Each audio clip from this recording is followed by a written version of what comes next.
Assalamualaikum warahmatullahi wabarakatuh. Kami dari kelompok 6 akan menyampaikan materi tentang perencanaan kurikulum.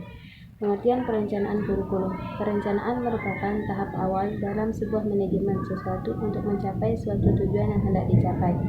Perencanaan adalah hal yang sangat esensial karena dalam kenyataannya perencanaan memegang peranan lebih bila dibanding dengan fungsi-fungsi manajemen yang lainnya, seperti pengorganisasian, penggerakan, pengawasan, di mana fungsi-fungsi manajemen tersebut sebenarnya hanya merupakan pelaksanaan dari sebuah perencanaan. Sedangkan pengertian kurikulum sendiri itu menurut para ahli mempunyai makna yang berbeda-beda. Rencana yang disusun untuk melancarkan kegiatan yang hendak dicapai baik dalam lingkungan formal atau non-formal. Kurikulum merupakan program pendidikan, bukan program pengajaran, yaitu program yang direncanakan, diprogramkan, dan dirancangkan yang berisi berbagai bahan ajar dan pengalaman belajar baik yang berasal dari waktu yang lalu, sekarang, maupun yang akan datang. Semuanya tersebut direncanakan dengan memperhatikan keterlibatan berbagai faktor pendidikan secara harmonis. Perencanaan kurikulum menurut Rusman adalah perencanaan kesempatan-kesempatan belajar yang dimaksudkan untuk membina siswa ke arah perubahan tingkah laku yang diinginkan dan menilai sampai mana perubahan-perubahan yang terjadi pada diri siswa. Menurut Hamalik, perencanaan kurikulum merupakan suatu proses sosial yang kompleks yang menuntut berbagai jenis dan tingkat pembuatan keputusan. Menurut kelompok kami, perencanaan kurikulum adalah langkah awal membangun kurikulum ketika pekerja kurikulum membuat keputusan dan mengambil tindakan untuk menghasilkan perencanaan yang akan datang yang akan digunakan oleh guru dan peserta didik. Penerapan kurikulum atau biasa disebut juga implementasi kurikulum berusaha mentransfer perencanaan kurikulum ke dalam tindakan operasional. Hal-hal yang perlu diperhatikan dalam proses perencanaan kurikulum adalah siapa yang bertanggung jawab dalam perencanaan kurikulum dan bagaimana perencanaan kurikulum itu direncanakan secara profesional. Ini dari kelompok 6 akan menyampaikan materi tentang karakteristik perencanaan kurikulum. Terdapat beberapa aspek yang dipandang dan perlu diperhatikan. Aspek-aspek yang menjadi karakteristik perencanaan kurikulum yaitu sebagai berikut. Yang pertama, perencanaan kurikulum harus berdasarkan konsep yang jelas tentang berbagai hal yang menjadikan kehidupan menjadi lebih baik, karakteristik masyarakat sekarang dan masa depan, serta kebutuhan dasar manusia. Kemudian yang kedua, perencanaan kurikulum harus dibuat dalam kerangka kerja yang komprehensif, yang mempertimbangkan dan mengkoordinasi unsur esensial belajar mengajar efektif. Yang ketiga, perencanaan kurikulum harus bersifat reaktif dan antisipatif. Pendidikan harus responsif terhadap kebutuhan individual anak didik untuk membantu anak didik menuju kehidupan yang kondusif. Keempat, tujuan-tujuan pendidikan harus meliputi rentang yang luas akan kebutuhan dan minat yang berkenaan terhadap individu dan masyarakat. Yang kelima, rumusan berbagai tujuan pendekatan harus diperjelas dengan ilustrasi konkret agar dapat digunakan dalam pengembangan rencana kurikulum yang spesifik. Jika tidak, persepsi yang muncul kurang jelas dan kondusif. Yang keenam, masyarakat luas mempunyai hak dan tanggung jawab untuk mengetahui berbagai hal yang ditunjukkan bagi anak-anak mereka melalui perumusan tujuan pendidikan. Berkaitan dengan hal ini, para pendidiklah yang berkewajiban untuk memberitahukannya. Kemudian yang ketujuh, dengan keahlian profesional mereka, pendidik berhak bertanggung jawab mengidentifikasi program sekolah yang akan membimbing anak didik ke arah pencapaian tujuan pendidikan. Masyarakat boleh saja memberikan saran, namun keputusan akhir ada pada pendidik. Sekian. Saya Lili Suryani akan melanjutkan penjelasan dari teman saya mengenai karakteristik perencanaan kurikulum. Di sini saya akan menjelaskan dari nomor 8 sampai nomor 14. Nomor 8 yaitu perencanaan dan pengembangan kurikulum paling efektif dikerjakan secara bersamaan. Hal ini dikarenakan beragamnya unsur kurikulum yang menuntut tentang keahlian secara luas. 9 yaitu perencanaan kurikulum harus memuat artikulasi program sekolah dan anak didik pada setiap jenjang dan tingkatan sekolah. Berkaitan dengan hal ini, kurikulum harus terdiri atas integrasi berbagai pengalaman yang relevan. 10 yaitu program sekolah harus dirancang untuk mengordinasikan semua unsur dalam kurikulum kerangka kerja pendidikan. Yang ke-11 yaitu masing-masing sekolah mengembangkan dan memperhalus suatu struktur organisasi yang memfasilitasi studi masalah-masalah kurikulum dalam mensponsori kegiatan perbaikan kurikulum. Yang ke-12 yaitu perlunya penelitian, tindakan, dan evaluasi untuk menyediakan revitalisasi rencana dan program kurikulum. Yang ke-13 yaitu partisipasi kooperatif harus dilaksanakan dalam kegiatan perencanaan kurikulum, terutama keterlibatan masyarakat dan para anak didik dalam perencanaan situasi belajar mengajar yang spesifik. Yang ke-14 yaitu dalam perencanaan kurikulum harus diadakan evaluasi dan kontinu terhadap semua aspek pembuatan keputusan kurikulum yang juga meliputi bekerja relatif bebas untuk mencapai suatu tujuan. Sekian dari saya. Bismillahirrahmanirrahim. Assalamualaikum warahmatullahi wabarakatuh. Perkenalkan, nama saya Lucy Jaka Jamah Vegalira. NIM E1E019189. Di sini saya akan melanjutkan presentasi dari kelompok saya, yaitu asas perencanaan kurikulum. Ada beberapa asas yang dijadikan dasar dalam perencanaan kurikulum, yaitu 1. Objektivitas. Perencanaan kurikulum memiliki tujuan yang jelas dan spesifik berdasarkan tujuan pendidikan nasional. Data input yang nyata sesuai dengan kebutuhan.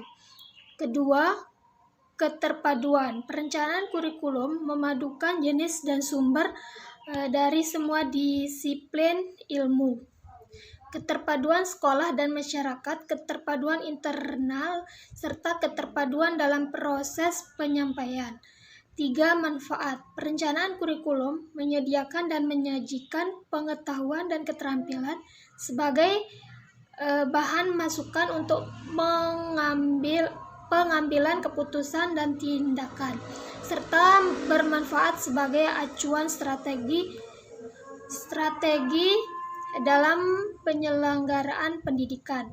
Keempat, efisiensi dan efektivitas.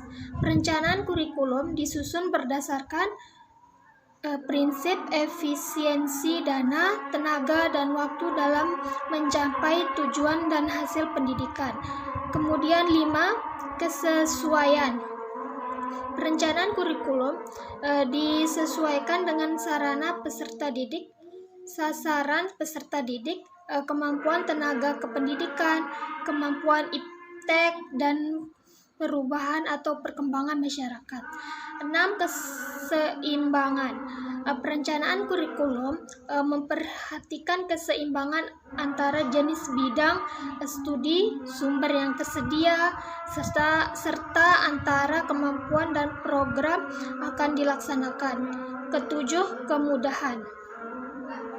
Perencanaan kurikulum memberikan kemudahan bagi para pemakainya yang membutuhkan pedoman berupa bahan kajian dan metode untuk melaksanakan proses pembelajaran. Kedelapan, berkesinambungan. Perencanaan kurikulum ditata secara berkesinambungan sejalan dengan tahapan, jenis, dan jenjang satuan pendidikan. Kemudian 9, pembakuan. Perencanaan kurikulum dibakukan sebagai dengan jenjang dan jenis satuan pendidik, serta dari pusat sampai daerah. Yang terakhir 10, mutu. Perencanaan kurikulum memuat perangkat pembelajaran yang bermutu, sehingga turut meningkatkan mutu proses belajar dan kualitas lulusan secara keseluruhan. Sekian. Assalamualaikum warahmatullahi wabarakatuh. Perkenalkan, nama saya Lisda Nurwasila, NIM E1E019187. Jadi saya dari kelompok 6. Saya akan melanjutkan pembahasan dari teman saya. Jadi di sini saya membahas mengenai tahap perencanaan kurikulum. Jadi di sini saya akan membahas 3 tahap perencanaan kurikulum. Jadi di sini ada 3 tahap perencanaan kurikulum, yaitu yang pertama perumusan tujuan institusional. Kemudian yang kedua yaitu tahap pengembangan setiap bidang studi. Kemudian yang ketiga yaitu pengembangan program pengajaran di kelas. Jadi yang pertama itu membahas tentang perumusan tujuan institusional. Dalam tujuan pengetahuan, keterampilan dan sikap yang sesuai dengan suatu lembaga pendidikan tertentu, misalnya pada SMP, SMU, dan lain-lainnya adalah hal-hal yang harus diperhatikan bagi para fungsi lembaga pendidikan itu. Sumber-sumber yang dapat dimanfaatkan dalam merumuskan tujuan institusional sekurang-kurangnya ada 3 sumber. Ada 3 sumber yang penting, yaitu tujuan pendidikan nasional yang tercantum dalam Undang-Undang Sistem Pendidikan Nasional, kemudian pandangan atau harapan masyarakat dan dunia pekerja, kemudian yang selanjutnya itu harapan lembaga pendidikan yang lebih tinggi. Kemudian yang kedua yaitu saya membahas mengenai tahapan pengembangan setiap bidang studi. Langkah-langkah yang harus ditempuh dalam pengembangan setiap program studi yaitu meliputi yang pertama merumuskan tujuan kurikuler, kemudian yang kedua merumuskan tujuan pengajaran, kemudian yang ketiga menentukan pokok bahasan atau subpokok bahasan, kemudian yang keempat menyusun garis-garis besar program pengajaran, kemudian yang terakhir yang kelima yaitu penyusunan pedoman khusus. Dan selanjutnya saya akan membahas tahapan yang terakhir yaitu pengembangan program pengajaran di kelas. Pengembangan program pengajaran di kelas khususnya di Indonesia bertolak dengan suatu dasar konsep sistem. Secara sederhananya sistem itu mempunyai komponen-komponen sebagai berikut, yaitu yang pertama tujuan, bahasan atau isi, kemudian yang ketiga metode, dan yang keempat alat, yang kelima evaluasi, dan yang keenam adalah proses. Sekian dari saya. Wassalamualaikum warahmatullahi wabarakatuh. Assalamualaikum warahmatullahi wabarakatuh. Saya Linda Nartiantisari, NIM E1E019186. Di sini saya akan melanjutkan bahasan materi dari teman saya sebelumnya, yaitu tentang 4 tahapan pengembangan kurikulum. Menurut Hari, dalam sebuah blog yang ditulis oleh Hari, mengemukakan tahapan pengembangan kurikulum dibagi menjadi 4 tahapan, yaitu merumuskan tujuan pembelajaran atau instruksional objektif. Terdapat 3 tahapan dalam merumuskan tujuan pembelajaran. Tahap yang pertama yang harus diperhatikan dalam merumuskan tujuan adalah memahami 3 sumber, yaitu siswa atau source of students, masyarakat source of society, dan content source of content. Tahap kedua adalah merumuskan tentatif general objektif atau standar kompetensi atau SK dengan memperhatikan landasan sosiologi. Kemudian di-screen melalui 2 landasan lain dalam pengembangan